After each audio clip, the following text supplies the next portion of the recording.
चलिए बात करते हैं प्रधानमंत्री नरेंद्र मोदी की। फुल एक्शन में मोदी और टेंशन में विरोधी। रामलला की प्राण प्रतिष्ठा के बाद पीएम मोदी मिशन 2024 में जुट गए। अब की बार 400 पार को साकार करने के लिए पीएम मोदी ने यूपी के बुलंदशहर से चुनावी बिगुल फूंक दिया है। जल्दी से तस्वीर लेकर आइए प्रधानमंत्री नरेंद्र मोदी के आज के रोड शो की।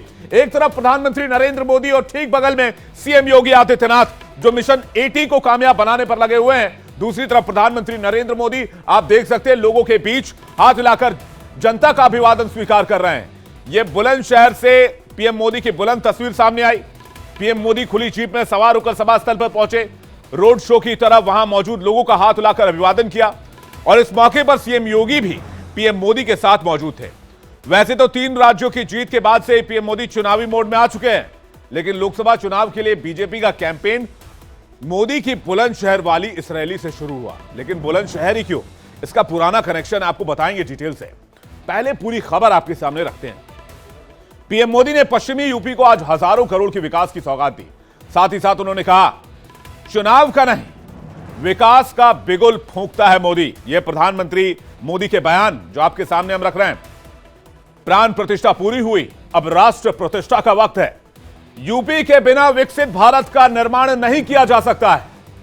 इसके साथ साथ पीएम ने कहा कि पहले की सरकारों ने यूपी पर ध्यान नहीं दिया। किसानों का हित हमारी सरकार की सर्वोच्च प्राथमिकता है।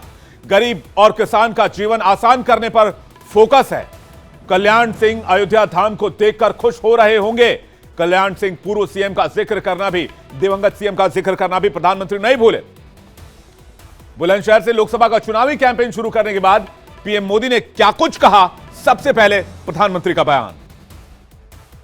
मोदी तो विकास का बिगुल फूंकता रहता है। मोदी तो समाज के आखिरी व्यक्ति के कल्याण के लिए बिगुल फूंकता रहता है।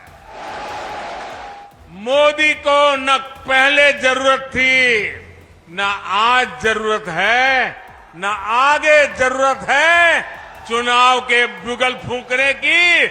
मोदी के लिए तो ये जनता जनार्दन बिगुल फूंकती रहती है। अयोध्या में रामलला की प्राण प्रतिष्ठा के बाद पीएम मोदी किसी रैली में पहली बार पहुंचे हैं। ऐसे में मोदी जब बुलंदशहर के नवादा गांव में शूटिंग रेंज मैदान पर जनसभा के लिए पहुंचे तो सीएम योगी ने भगवान राम की मूर्ति देकर पीएम का स्वागत किया। इसके बाद पीएम मोदी ने पश्चिमी यूपी को करीब 20,000 करोड़ की परियोजनाओं और लोकार्पण का सौगात दिया। पीएम मोदी ने पश्चिमी यूपी को 19,100 करोड़ रुपए की सौगात दी। इसके अलावा मथुरा सीवरेज स्कीम का जीर्णोद्धार किया। आईओसीएल टुंडला गावरिया पाइपलाइन, मथुरा और पलवल के बीच चौथी rail line, new Khurja and new Rewari rail line का विद्युतीकरण यानी कि इलेक्ट्रिफिकेशन को भी हरी झंडी दी। लोकसभा चुनाव से पहले पीएम मोदी की गारंटी वाली गाड़ी की चर्चा तो खूब हो रही है और बुलंदशहर की चुनावी रैली के दौरान भी मोदी ने इसकी बात की और कहा कि मोदी सरकार जो कहती है वो करके दिखाती है। सुनिए प्रधानमंत्री का वो बयान। मोदी की गारंटी वाली गाड़ी गांव गांव आ रही है। यूपी में भी लाखों लोग इस गारंटी वाली गाड़ी से जुड़े हैं। भाइयों और बहनों, मोदी की गारंटी है कि जल्द से जल्द देश के हर नागरिक को उसके लिए बनी सरकारी योजना का लाभ मिले। आज देश मोदी की गारंटी को गारंटी पूरा होने की गारंटी मानता है। देश में सनातन जागरण का शंखनाद करने के बाद पीएम मोदी का लक्ष्य है बीजेपी को एक बहुत बड़ी जीत दिलाना, जो अभूतपूर्व हो, रिकॉर्ड तोड़ हो और सारी जीत से बड़ी हो अब तक की सरकारों में। ऐसे में मोदी 2014 की तरह एक बार फिर चुनावी शंखनाद के लिए जाटलैंड को चुनते नजर आए। उनका फोकस किसानों पर है। 2014 में आपको याद होगा, पीएम मोदी ने माता वैष्णो देवी के दर्शन के बाद बुलंदशहर से ही चुनावी कैंपेन शुरू किया था। तब बीजेपी के लिए वो काफी शुभ साबित हुआ था। 2014 के इलेक्शंस में क्या हुआ था जब पीएम मोदी ने बुलंदशहर से कैंपेन शुरू किया, जल्दी से आपके सामने रखते हैं। पश्चिमी उत्तर प्रदेश में 14 लोकसभा सीटें हैं, जिसमें 2014 के चुनाव में बीजेपी को सभी 14 सीटों पर जीत मिली। लेकिन जब 2019 के चुनाव में मोदी ने मेरठ से अपना चुनावी कैंपेन शुरू किया तो बीजेपी को यहां की 7 सीटों पर हार का सामना करना पड़ा। यही वजह है कि पीएम मोदी ने राम मंदिर की प्राण प्रतिष्ठा के बाद बुलंदशहर से लोकसभा का चुनावी कैंपेन शुरू किया, मिशन 400 की शुरुआत की और कहा कि प्राण प्रतिष्ठा के बाद अब राष्ट्र को नई ऊंचाई देने का वक्त आ गया है। प्रधानमंत्री का वो बयान आपको सुनवाते हैं। प्राण प्रतिष्ठा का कार्य संपन्न हुआ, अब राष्ट्र प्रतिष्ठा को नई ऊंचाई देने का समय है। हमें देव से देश और राम से राष्ट्र के मार्ग को और प्रशस्त करना है। हमारा लक्ष्य साल 2047 तक भारत को विकसित राष्ट्र बनाना है।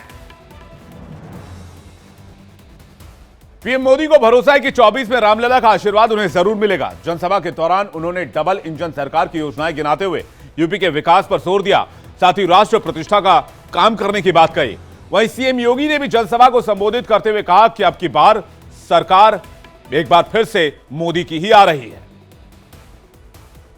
बिना रुके, बिना डिगे, बिना झुके हमें विकसित भारत के संकल्प को आगे बढ़ाने में प्राणपण से जुटना है। कुछ दिनों के बाद जब इस देश में आम चुनाव होंगे, ये जनता जनार्दन आपके साथ फिर से खड़ी होकर के फिर एक बार मोदी सरकार, फिर एक बार प्रधानमंत्री नरेंद्र मोदी ने एक बार फिर से बीजेपी के हैट्रिक लगाने का प्रण लिया, जिसके लिए वो जाटलैंड को साधने की कोशिश कर रहे हैं। पीएम मोदी ने कहा कि पिछले 10 साल में देश के 25 करोड़ लोग गरीबी से बाहर निकले और जो बचे हैं उन्हें भी अगले कार्यकाल में गरीबी से बाहर निकाल लिया जाएगा। देश से गरीबी समाप्त करने पर प्रधानमंत्री का वो बयान आपको सुनना चाहिए। 25 करोड़ लोग गरीबी से बाहर निकले हैं, जो बाकी बचे हैं उन्हें भी उम्मीद जगी है कि वे भी जल्द ही गरीबी को परास्त कर देंगे। साथियों, मेरे लिए तो आप ही मेरा परिवार है।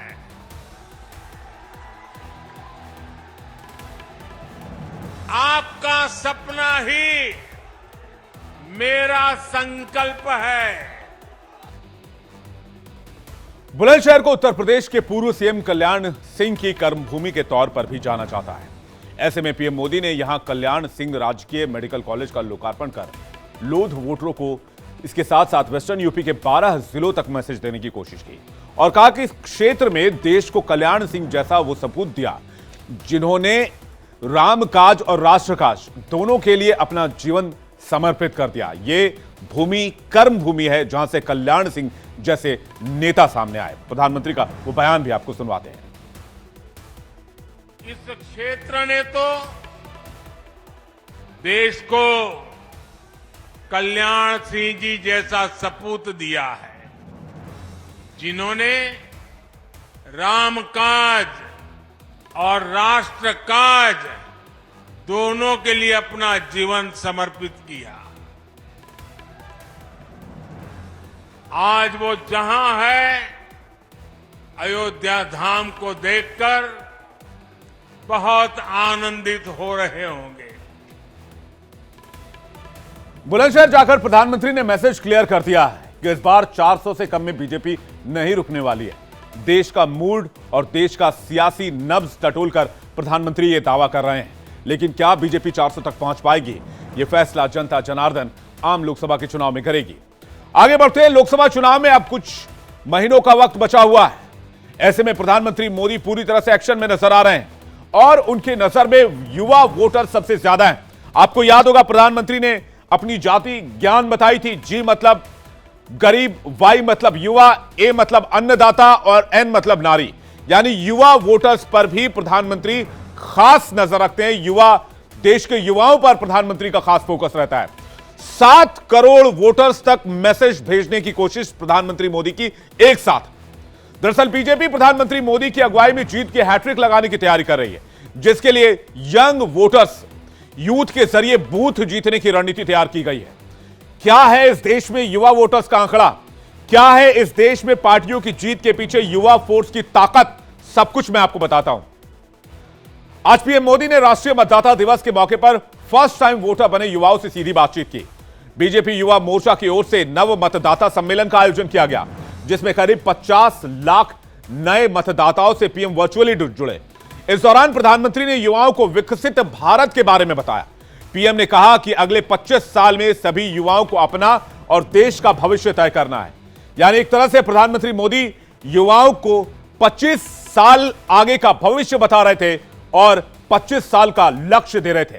पहले प्रधानमंत्री का बयान, उसके बाद युवा वोटर्स की पूरी गणित आपके सामने रखते हैं।